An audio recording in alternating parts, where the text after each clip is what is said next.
I am super excited to announce our next speaker, who is Bahia Shehab. Bahia is an artist and an author based in Cairo. She is a professor of design and founder of graphic design program at the American University in Cairo. Her work has been exhibited internationally and has received a number of international awards, including the BBC's 100 Women's List, a TED Senior Fellowship, a Prince Claus Award, and the UNESCO Sharjah Prize for Arab Culture. She is the founding director of the Type Lab at AUC. Her latest publications include You Can Crush the Flowers, a visual memoir of the Egyptian Revolution, and the award-winning co-authored book, A History of Arabic Graphic Design. So please join me in welcoming Bahia Shehab!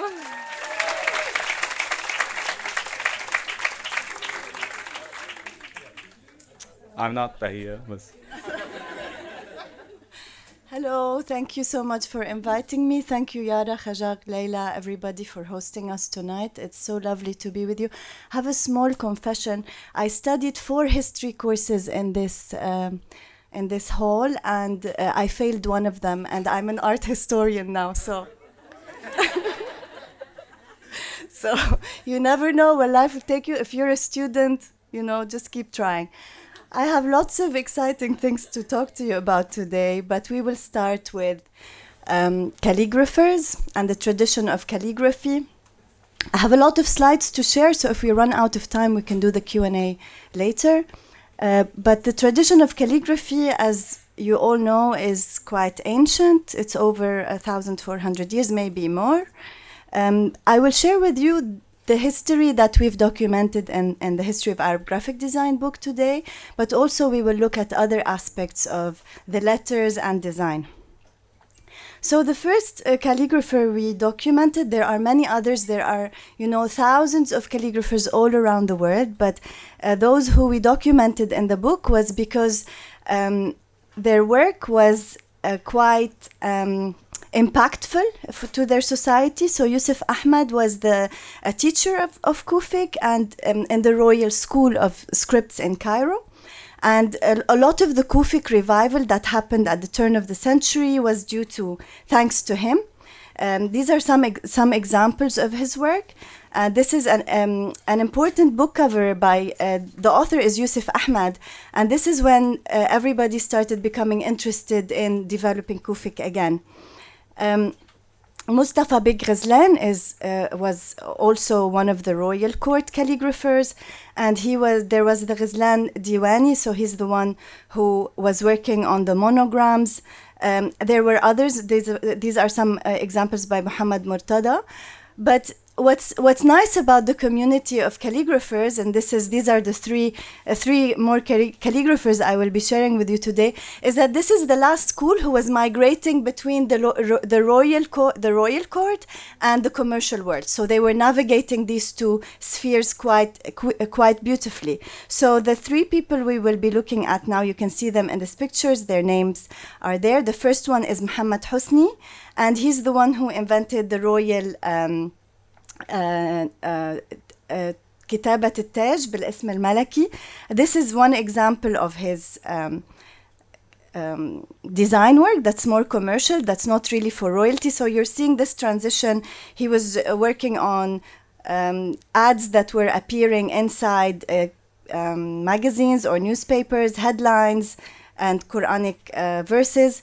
The other calligrapher we are looking at today is Said Ibrahim, who you saw here on the far left of the picture. Said Ibrahim was really developing all the logos of major performers like Kulthum, Naguib Rihani, Ahmed Shawqi, and others. But he was also working on major brands like Chicorel, which is a department store in Egypt, and also movie titles. So his work is quite multidisciplinary, not just working for the royal court anymore, but collaborating with magazines, the private sector, the film industry, with publishers and makers. So this is also a book cover that he did not illustrate, he only scribed. And you can see the name of the artist on the cover. He also designed the iconic street signs in Egypt. These were designed by Said Ibrahim. Unfortunately, not many of those remain. They have moved on to other designs, but this is also Said Ibrahim. The equivalent of Said Ibrahim was Omar Rasim, who was actually Algerian from the same time period, and he was exactly doing what Said Ibrahim was doing in Cairo. So he was designing book covers, magazine covers, ads, logos, mastheads, and street signs. And these are two examples by some ads that he actually designed. So these calligraphers were multidisciplinary. They operated in different fields. I think we should pay tribute to Kamil al-Baba, because we could not collect enough information on him, and maybe a book should come out on Kamil al-Baba. So this is one example. I'm taking you through calligraphers in different parts of the world, of the Arab world. We started with Cairo, and then we're back in Cairo. If you're ever in Cairo, please visit Khudair al-Bursaidi. He's one of the last surviving from this school. If you've watched TV soaps in the 1980s, then you've definitely seen the work of Khudair al-Bursaidi. He designed the logos of Layali al-Halmiya, all the famous soap operas. And at the time when he was working in the Egyptian TV, he was supervising around 60 calligraphers, because they were the ones who were scribing all the titles, everything that went on TV. That you had an army of calligraphers doing that. So he was supervising a team like that. And he also did book covers, movie titles, and others. So I will move on to type design. And I apologize that this is a very rough history. It's a very rough, selective history. It does not cover everyone. And we called the book A History of Arab Graphic Design because we are expecting and hoping that more scholars would write other books on Arab graphic design. So for type designers, the seminal work by Yara introduced us to Nasri Khattar. And you should read the book if you haven't. But again, these figures stood out for their multidisciplinarity, for their ability to have a vision to operate in different spheres, whether children's books or a typewriter or even an ad for creating. So what's interesting, the pattern that we saw is the multidisciplinarity of these type designers. Now, Muhammad Said Sagar is a very sad story, because there was a memoir published by him in Arabic after he was forced to leave Baghdad. But he was really working on designing and solving the problem of the number of letters we have in the letterpress. So even though the computer was invented and his solutions were never really applied, but the intelligence of the solution deserves credit. He did design many fonts that were used, but these are just a few samples. Now, there are a few masters that I did not include that are in the book, because two of them are actually sitting with us here today. So Camille Hawa and Emil Menaim are both masters who are featured in the book. So I think you're familiar with their work, but there was an interesting transition when Letraset was invented, and Letraset was very active in recruiting many designers from the Arab world and from Europe to start developing and solving how do we design Arabic that is in modules that are repeated and that can be easily reproduced pre-computer. So during that time, I discovered the most interesting discovery, a lady called Arlet Haddad, who I will tell you more about her, because in a dusty stack in Cairo, in a downtown small bookstore, I found drawers upon drawers of Arabic letraset. And the name that kept reappearing was Arlet Haddad, and I really wanted to know who she was. And so I will tell you what happened with Arlet. But Arlet is one of the key figures with letraset. So an interesting story comes from Sudan with Wagi Allah, and I'm interested in the lineage of type designers and the schools of type design. So these are chapters that we talked about in the book, but Wagi Allah actually started a design school in Sudan in 1946, and I'm now interested in finding the lineage of these designers. So Osman Waqi Allah, he taught Ahmed Shabrin, and then one of his students is Taj Sir Hassan. If you're working in Dubai or the Gulf and you're an art director, you have definitely collaborated with Taj Sir Hassan at some point. So for linotype, so I'm jumping quite quickly. We had Letraset, we had the development of Sudan, and then in linotype we also had names of designers and type designers who were collaborating with linotype to create fonts. These are the three names who are of designers who are living abroad but developing scripts. As I've mentioned, there are many others, but this is a summary of those who stood out quite clearly. Now for the designers, which is to me is the most colorful, most exciting part, because this has to do with lettering. So we looked at calligraphers, we skimmed quickly through type designers, and now we're going to be looking at the designers who were creating lettering solutions. Burhan Karkutli was a Syrian designer who was born in Damascus and passed away in Germany. Burhan identified as Palestinian. Whenever he introduced himself, he said, I am Palestinian. He never said, I'm Syrian. He studied in Cairo, and then he moved on to Europe. In his memoir, I found this letter that to me is very roughly translated in English, but reading that part made me feel like what he said like 50, 60 years ago or 70 years ago still resonates today. Like we're still living in a similar fact. These sentiments of these designers still resonate till today in the Arab world, which is an interesting insight. Like we're not really progressing, and the book for me is just for us to link generations, and when this generation realizes that their struggles have been shared by generations before them, there's a kind of comfort in that. I'll share with you some of his work. Some of it has lettering solutions. He has two main styles. So the style that is rough, like woodcut style, and then he has a more refined one, like the one in the middle. His political work was quite interesting because he was looking at activism from a completely global South perspective, connecting Latin America with North Africa, with the Palestinian cause. So this is one example of that. But also, like this Allah, I think, is a really beautiful combination between script and illustration. The way he merges the culture of these moon-eyed beauties that we usually see in Qajar paintings in Iran, or in folkloric representation of art. He paints them so intricately and so beautifully, and he combines the calligraphy with them. This is maybe the only example of psychedelic Arabic that I found from the 70s. This was designed in 1977, and it's actually a wedding invitation. And I've deciphered it.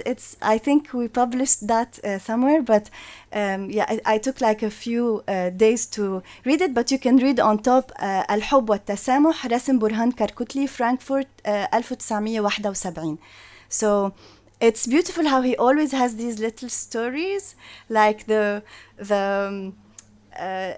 pubic hair of women is actually a word. That it's beautiful how he inserts all this calligraphy everywhere, and how intricate his treatment of the script, how delicate it is. At the same time, how he mixes mythology with the script, with the dream world the dream Arab world that he created, or he wants, or he's projecting. So ya ful ya ward. So it's nice how he's inserting little calligraphic jokes in the middle of a big illustration. So it's a multi-layered message. Hona Dar es-Salam. So there's always little messages that he's hiding in his beautiful illustrations. Mm-hmm. And then, of course, his dedication to the cause was infinite. A lot of his posters were circulated and shared for the Palestinian And I was happy that Ustaz Emil mentioned Dia this morning, so I can talk to you a bit about Dia Azawi. Dia Azawi is a brilliant Iraqi artist. He currently lives in the UK. If you don't know of his work, I will show you his design work, but he's most famous for being an artist. These are some of the beautiful solutions that he created in the 1980s. Again, his illustration and lettering solutions are quite interesting, and key political and artistic and cultural events were documented through his poster work. He also documented works of, obviously this was a poster for one of his exhibitions. This is a maquette for one of the posters that he was creating. This was also an exhibition against racism. These artists who stood out the most were also the activists, those who were concerned citizens, who cared about the causes, who really, there was a lot of passion in their work, and you could see it. You could see in their dedication and in their love of the craft and in the different solutions that they were constantly creating. So there's always lettering solutions that he was creating in his designs, whether in the illustration or as the title. And the way he mixed lettering and the image was really quite foundational for the time, is very interesting. This work is from the 70s and the 80s. So these are all different. This is a, I'm sure you know of it. So his again, this is the Sabra and Shatila. This is one of his painting examples. The image is not great, but just to show you the scale that he works on as an artist, and the previous were all of his design solutions. So he was, again, multidisciplinary. Kamal Boulata is a Palestinian designer and artist and historian. He's the one who created the logo for Dar al-Falt al-Arabi, actually. And his art is, you can see it here on the cover of Shu'un Falastiniya. Yes, it's not a labad. The logo, there's this long story I can tell you, Camille. It was not, the logo was actually from, it's a child drew it, exactly. It was an illustration of a child, but Kamal highlighted that and included it, and then the Labad came and took over the whole dar, but we give him credit for the logo only. So his beautiful square Kufic solutions are out of this world. I highly recommend that you look at the Barjil collection that has some of his paintings, but these here are used in Shu'un Falastiniya. Shu'un Falastiniya also highlighted the work of many artists in the Arab world. Anybody who cared about the cause, their work was featured.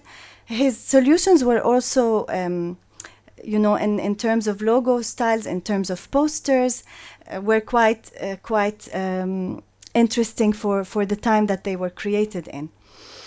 The master Helmi Tuni, these are some of his examples. I love Helmi. And these were created in Beirut for Masrah al-Fan al-Arabi. And I think this is not just the lettering, but also the boldness of the color, the brightness of the exercise, the figures that tell a story. To me, these solutions always, how do you treat the lettering and the illustration, and how do you mix them, and how do you make them work together beautifully?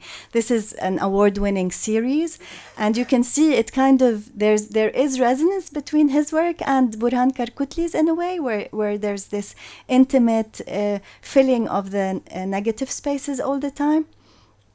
Of course, Munir al-Sha'rani, who's a close friend of many designers, his work, I'm just showing you very rough examples, but there's really much more. He's quite productive designers, but I thought he should be given a nod here. Of course, Ma'moun Sa'al, again, these are some examples by Ma'moun Sa'al.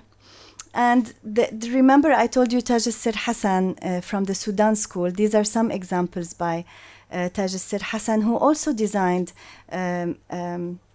letrasat sheets, and he designed mastheads and titles for books.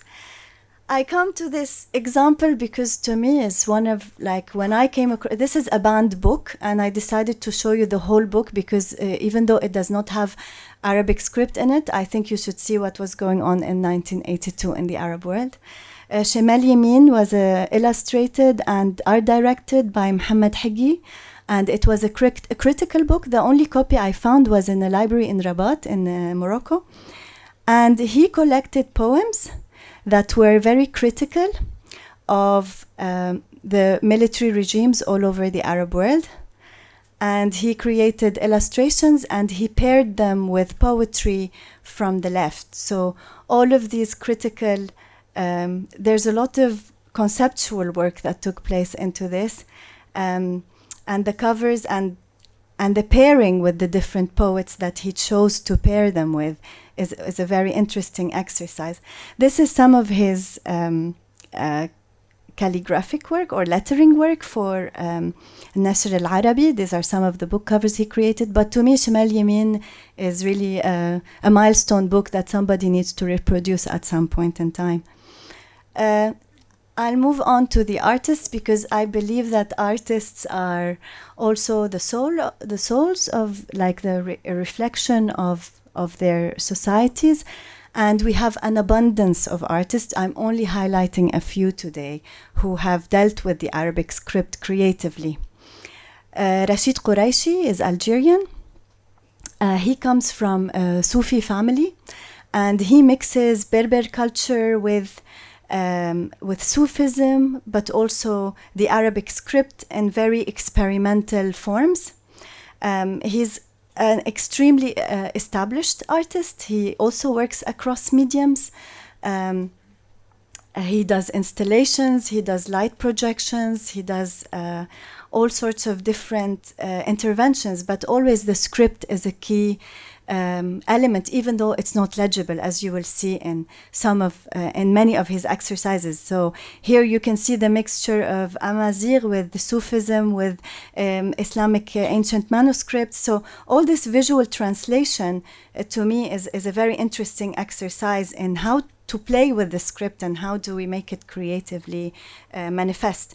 Hassan Masoudi is a Iraqi calligrapher. He's based in France, and these are some of his examples.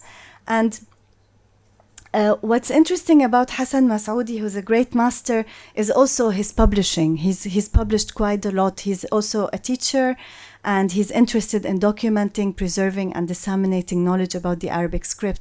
And to me, these artists are also kind of activists. They are cultural activists. They are concerned about the culture, and the way they represent it is by using these letters.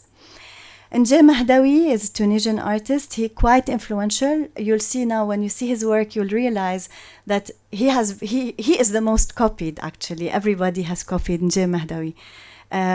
These are some of his early parchment work examples, and these are not small. These are quite large in scale. He works on very large scale. You'll see now how large the scale he works on. And these are some examples. This is even metal work, and this is an installation in Jeddah. This is a mosque in King Abdullah University of Science, and he actually designed Boeing for Gulf Air for their 50th anniversary. So he really works on very large scale. And finally, our very own Samir Sayigh, who some of you have met yesterday. Samir's modular experimentation, also his fluid forms, and his architectural solutions of letters is quite inspiring. They're musical, but also he did work on different calligraphic or typographic solutions in different scripts, and he also they all navigate multiple worlds. So I want to end with, so this is a quick condensed summary on calligraphers, type designers. I did my best to, I know not everybody's covered, but at least it's a very, very quick overview, because I still have to tell you about Arlet. I didn't get to Arlet. So we started Type Lab during COVID, actually, and we were just obsessed about documenting letters and sharing them with our community. So we started doing that. And we are concerned with dissemination of Arabic letters and culture from their historic renditions to their futuristic manifestations.